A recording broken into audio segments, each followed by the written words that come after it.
ছোট পর্দার জনপ্রিয় অভিনেত্রী তানজিম সাইয়ারা চটিনী চট্টগ্রামে নাটকের শুটিং চলাকালীন একটি লাইট স্ট্যান্ড মাথায় পড়ে গুরুতর আহত হয়েছেন। ঘটনাটি ঘটে রোববার 11 মে সন্ধ্যায় চট্টগ্রামের লেডিস ক্লাবের পাশে অবস্থিত একটি বাংলোতে। নির্মাতা হাসিব হোসেনের পরিচালনায় ঈদুল আজহার বিশেষ নাটক মন মঞ্জিলের শুটিং চলছিল।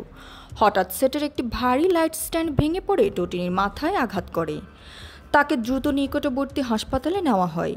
চিকিৎসকরা জানান, মাথায় আঘাতের কারণে টটিনীকে সম্পূর্ণ বিশ্রামে রাখা হয়েছে এবং তিনি বর্তমানে শঙ্কামুক্ত, তবে পর্যবেক্ষণে আছেন।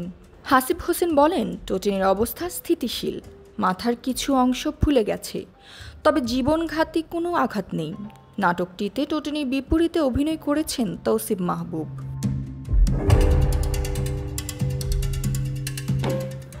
আর জ্যোতি, দৃষ্টি 24।